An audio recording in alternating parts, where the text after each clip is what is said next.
अमावस्या और पूर्णिमा दो बहनों की कथा। पौराणिक कथाओं के अनुसार एक राजा और एक रानी थे। उनके दो लड़कियां और दो लड़के थे। एक लड़की का नाम पूर्णिमा और दूसरी लड़की का नाम अमावस्या था। पूर्णिमा घर का सारा काम करती, फिर भी राजा और रानी अपने दोनों बेटों और अमावस्या को बहुत प्यार करते थे, लेकिन पूर्णिमा से नफरत करते थे। राजा के दोनों लड़के और लड़कियां धीरे धीरे बड़े हो गई। राजा ने दोनों लड़कों का विवाह करवा दिया। इसके बाद रानी ने कहा कि दोनों लड़कियां भी विवाह के योग्य हो गई है, तो इनके लिए भी कहीं पर जाकर रिश्ता तय करके विवाह करवा दो। लेकिन अमावस्या का विवाह किसी बड़े घर में करना और पूर्णिमा को किसी गरीब घर में देना, क्योंकि पूर्णिमा को घर का काम करना और भगवान की पूजा पाठ करना और गाय की सेवा करना यही पसंद है। अब रानी ने राजा को दोनों बहनों का रिश्ता तय करने के लिए भेजा, तो राजा अपने पड़ोसी राज्य के राजकुमार से अमावस्या की शादी का रिश्ता तय कर देती है और उसी गांव में एक गरीब लड़के से पूर्णिमा की शादी का रिश्ता तय कर देती है। राजा अपनी रानी को दोनों बहनों की शादी के रिश्ते के बारे में बताती है, तो रानी अब सोचती है कि पूर्णिमा की भगवान कैसे मदद करती है, क्योंकि यह पूजा पाठ बहुत करती है और गाय की सेवा भी करती है। लेकिन पूर्णिमा के भाई और भौजाई पूर्णिमा से बहुत प्यार करते थे, क्योंकि पूर्णिमा उनका घर के काम में हाथ बटाती थी और अमावस्या उन पर अपना रोब जमाती थी। राजा इसके कुछ दिनों बाद ही उनका विवाह करवा देती है और जब राजा और रानी उन दोनों लड़कियों को विदाई देती है, तब अमावस्या को विदाई के समय बहुत सारी धन दौलत देती है और पूर्णिमा को कुछ भी नहीं देते हैं। इसके बाद दोनों बहनें अपने अपने ससुराल चली गई। अब एक दिन अमावस्या ने अपने घर शिव चर्चा रखी, जिसमें उसने पूरे गांव वालों को अपने घर बुलाया, लेकिन पूर्णिमा को नहीं। जब गांव की औरतें अमावस्या के यहाँ जा रही थी, तब पूर्णिमा अपने दरवाजे के बाहर बैठी हुई थी। तो उन औरतों ने पूर्णिमा से कहा कि तुम्हारी बहन की शिव चर्चा है, तुम नहीं चलोगी क्या? पूर्णिमा ने कहा, मुझे तो बुलाया ही नहीं, मैं कैसे चल सकती हूँ? औरतों ने कहा, बुलाया नहीं तो क्या हुआ, वहाँ तो भगवान की शिव चर्चा है, तुम चलो हमारे साथ। पूर्णिमा उन औरतों की बात मानकर उनके साथ चली जाती है। जब अमावस्या की नज़र पूर्णिमा पर पड़ी, तो अमावस्या ने गुस्से में आकर पूर्णिमा से कहा, तू यहाँ कैसे चली आई? तुम्हें तो मैंने बुलाया ही नहीं। खैर कोई बात नहीं, तुम आ गई हो तो चुपचाप बैठे रहना और इधर उधर मत घूमना। इस तरह से अमावस्या ने पूर्णिमा की गरीबी का मजाक उड़ाया। अमावस्या की यह बातें सुनकर पूर्णिमा की आंखों से आंसुओं की धारा बहने लगी और भगवान शिव से हाथ जोड़कर पूर्णिमा मन ही मन विनती करने लगी, भगवान, क्या पूजा पाठ करना, घर का काम करना और गौ सेवा करना यह गलत है? आखिर मेरा कसूर क्या है? आप कब कृपा करेंगे मुझ पर? पूर्णिमा बारंबार भगवान से यही कहती रही। जितने में शिव चर्चा पूरी हो गई। अब अमावस्या भगवान का प्रसाद बांटने लगी, तो उसने सबको भगवान का प्रसाद दिया, लेकिन पूर्णिमा को नहीं दिया। पूर्णिमा बिना प्रसाद के ही घर लौटने लगी, तो रास्ते में उसने सोचा कि बच्चे प्रसाद मांगेंगे तो मैं उन्हें क्या कहूँगी। उसने सोचा कि मैं अपने मायके अपने भाई और भौजाई के यहाँ जाऊँगी और वहाँ से बच्चों के लिए कुछ लेकर आऊँगी। ऐसा सोचते हुए वह अपने घर आ गई और उसने अपने पति और बच्चों से कहा कि मैं अपने मायके जा रही हूँ। उन्होंने कहा ठीक है, और पूर्णिमा मायके के लिए रवाना हो गई। चलते चलते एक चबूतरा आया, जिस पर तुलसी का पौधा लगा हुआ था और उस चबूतरे पर एक बूढ़ी औरत बैठी हुई थी। वह कोई और नहीं, साक्षात तुलसी माँ थी। उस बूढ़ी औरत ने पूर्णिमा से कहा, बेटी तुम कौन हो और कहाँ जा रही हो? तो पूर्णिमा ने अपना परिचय दिया। तो उस बूढ़ी औरत ने पूर्णिमा से कहा, यह तुलसी का पौधा सूख रहा है, इसमें थोड़ा पानी डाल दो और इस चबूतरे को साफ सफाई कर दो, जिससे मुझे थोड़ी ठंडक मिलेगी। पूर्णिमा ने कहा, ठीक है माँ जी। उसने तुलसी में पानी डाला, चबूतरे की साफ सफाई की और उस बूढ़ी औरत को भी नहला दिया और उसके पैर दबाए और कहा, और क्या काम है माँ जी? उसने कहा, कुछ नहीं, अब तुम जाओ और वापस आते समय मुझसे मिलकर जाना। पूर्णिमा ने कहा, ठीक है माँ जी, और वह वहाँ से रवाना हुई। तो चलते चलते आगे शिव मंदिर आया। वहाँ पर भी एक बूढ़े बाबा मिले, तो चबूतरे पर बैठे हुए थे। वह कोई और नहीं, साक्षात भगवान महादेव थे। उन्होंने पूर्णिमा से कहा, बेटी तुम कौन हो और कहाँ जा रही हो? पूर्णिमा ने अपना परिचय दिया। फिर उस बूढ़े बाबा ने पूर्णिमा से कहा, इस चबूतरे और इस मंदिर की साफ सफाई कर दो बेटी। पूर्णिमा ने कहा, ठीक है बाबा, और उसने चबूतरे और मंदिर की साफ सफाई की और पूजा पाठ की और उस बूढ़े बाबा को भी नहला दिया और कहा, और क्या काम है बाबा? उस बूढ़े बाबा ने कहा, और कुछ नहीं बेटी, अब तुम जाओ और वापस आते समय मुझसे मिलकर जाना। पूर्णिमा ने कहा, ठीक है बाबा, और वह वहां से रवाना हुई। और आगे चलते चलते काली माँ का मंदिर मिला। वहां भी एक बूढ़ी औरत चबूतरे पर बैठी हुई थी। उस बूढ़ी औरत ने पूर्णिमा से कहा, तुम कौन हो बेटी और कहाँ जा रही हो? पूर्णिमा ने अपना परिचय दिया। तब उस बूढ़ी औरत ने पूर्णिमा से कहा, बेटी यहाँ सब पूजा पाठ करने तो आते हैं, लेकिन मंदिर की साफ सफाई कोई नहीं करता, इसलिए इस चबूतरे और मंदिर की साफ सफाई कर दो। पूर्णिमा ने कहा, ठीक है माँ जी। तब पूर्णिमा ने मंदिर और चबूतरे की साफ सफाई की और पूजा पाठ किया और माता का श्रृंगार किया और उस बूढ़ी औरत को नहला दिया और बूढ़ी औरत के पैर दबाए। और पूर्णिमा ने कहा, और क्या काम है माँ जी? तब उस औरत ने कहा, कुछ नहीं, अब तुम जाओ और वापस आते समय मुझसे मिलकर जाना। तब पूर्णिमा ने कहा, ठीक है माँ जी। इसके बाद वो वहां से रवाना हुई। और थोड़ा आगे चलते चलते एक नदी आई। नदी के किनारे भी एक बूढ़ी औरत बैठी हुई थी। वह साक्षात गंगा मैया थी। उस बूढ़ी औरत ने कहा, तुम कौन हो बेटी और कहाँ जा रही हो? पूर्णिमा ने अपना परिचय दिया। इसके बाद उस औरत ने पूर्णिमा से कहा, इस नदी पर स्नान करने तो सब आते हैं, लेकिन यहाँ साफ सफाई कोई नहीं करता, इसीलिए तुम इस किनारे पर साफ सफाई कर दो। पूर्णिमा ने कहा, ठीक है माँ जी। पूर्णिमा ने वहाँ पर साफ सफाई की और उस बूढ़ी औरत के पैर दबाए और कहा, और क्या काम है माँ जी? उस बूढ़ी औरत ने कहा, कुछ नहीं बेटी, अब तुम जाओ और वापस आते समय मुझसे मिलकर जाना। इसके बाद पूर्णिमा नाव में चढ़ने लगी तो नाव फूलों से सजी हुई थी। वह नाव में बैठकर नदी के दूसरे किनारे पर उतर गई। इसके बाद वह अपने पीहर के घर पहुंच गई।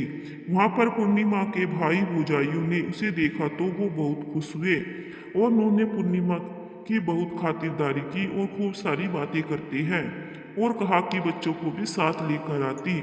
इसके बाद सब खाना खाकर सो जाते हैं और सुबह जब पूर्णिमा ने अपने ससुराल जाने के लिए कहा तो भाभीियों ने उसे एक लाल साड़ी दी और एक थैली में बच्चों के लिए कपड़े और खाने पीने के कुछ सामान रख दिए और कहा कि तुम बहुत दिनों के बाद आती हो, जल्दी जल्दी आया करो।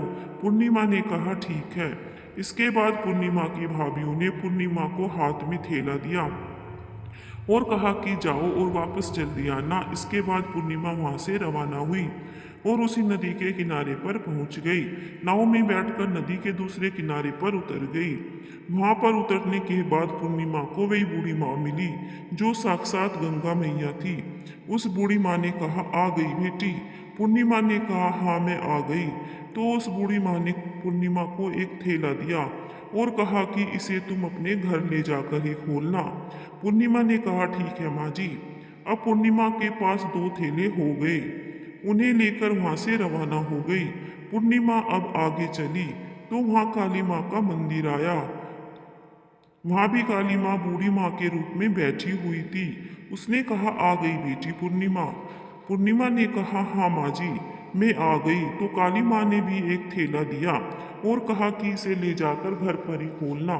पूर्णिमा ने कहा, ठीक है माँ जी। और अब पूर्णिमा के पास तीन थैले हो गए। पूर्णिमा ने एक थैला सर पर लिया और एक एक हाथ में ले लिया और वहां से रवाना हुई और आगे चली तो आगे वही भगवान शिव का मंदिर आया। वहां पर भगवान शिव बूढ़े बाबा के रूप में बैठे हुए थे। तो उन्होंने कहा कि बेटी आ गई। वो तो पूर्णिमा ने कहा, हाँ बाबा मैं आ गई। तो उस बूढ़े बाबा ने भी पूर्णिमा को एक थैला दिया और कहा कि इसे अपने घर ले जाकर ही खोलना। पूर्णिमा ने कहा, ठीक है बाबा। अब पूर्णिमा के पास 4 थैले हो गए। अब पूर्णिमा के पास 4 थैले हो गए। अब भला वो अकेली 4 थैलों को कैसे ले सकती थी। इसीलिए उसने पुरानी साड़ी निकाली और उन चारों थैलों को साड़ी में इकट्ठा बांध लिया। और अब पूर्णिमा वहां से रवाना हुई और थोड़ा आगे चली तो वही तुलसी माँ बूढ़ी औरत के रूप में बैठी हुई थी।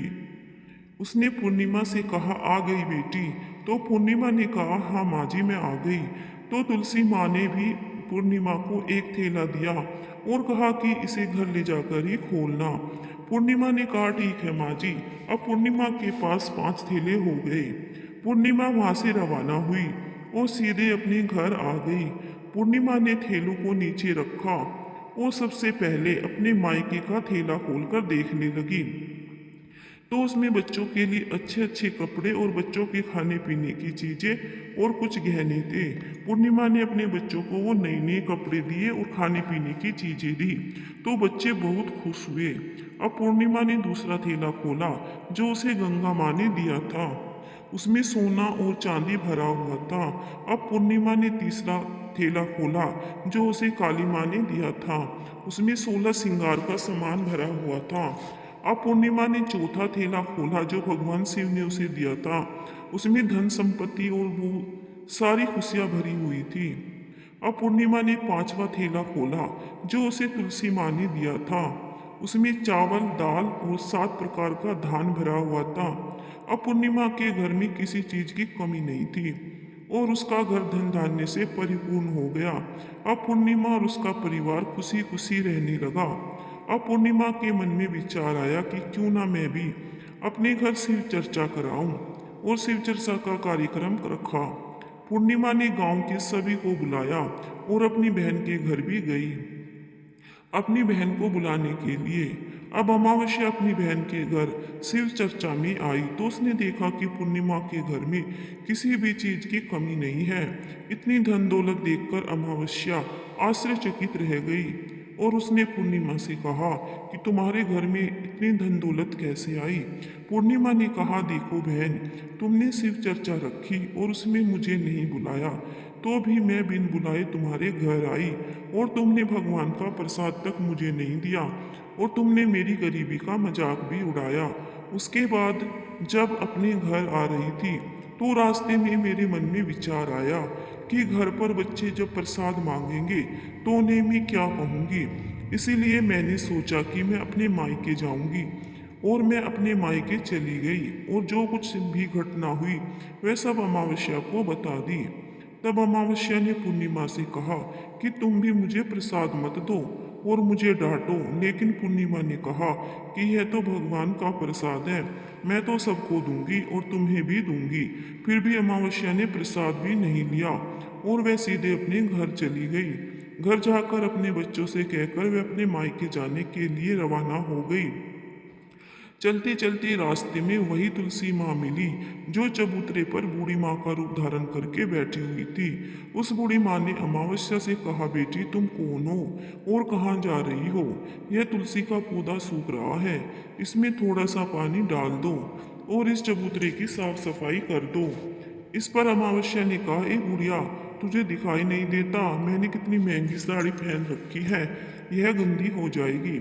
ऐसा कहकर वह आगे चली तो भगवान शिव मिले, उनको भी उसने ऐसा ही कह दिया। इसके बाद आगे चली तो काली माँ मिली, काली माँ को भी उसने ऐसा ही कह दिया। इसके बाद आगे चली तो गंगा मैया मिली, गंगा मैया को भी उसने ऐसा ही कह दिया। इसके बाद वह नाव में बैठने लगी तो नाव में फूलों के जंघे कांटे थे जो उसके पैरों में चुभ गए और वह दूसरे किनारे पर उतरकर अपने मायके चली गई। जब वह वहां उसकी भौजाइयों ने देखा तो वे आपस में धीरे धीरे से बोली, काम की ना काज की, 2.5 सेर अनाज की, ये बला कहाँ से आ गई। अब आ गई है तो ठीक है, पूर्णिमा तो अपने काम में हाथ बटाती थी, यह कोई काम तो करेगी नहीं। अब उन्होंने खाना बनाया और खाकर सो गए। अमावस्या सुबह उठी और अपने भौजाइयों से कहा कि मैं अपने ससुराल जा रही हूँ। तो उन्होंने कहा, ठीक है जाओ। अमावस्या बोली, पूर्णिमा को तुमने एक थैला दिया था और मुझे कुछ नहीं दोगी क्या? भौजाइयों ने कहा तुम घर जाओ, थैला तुम्हारे घर पहुंच जाएगा। फिर वे वहां से रवाना हुई और नदी के किनारे आकर नाव में बैठकर दूसरे किनारे पहुंची।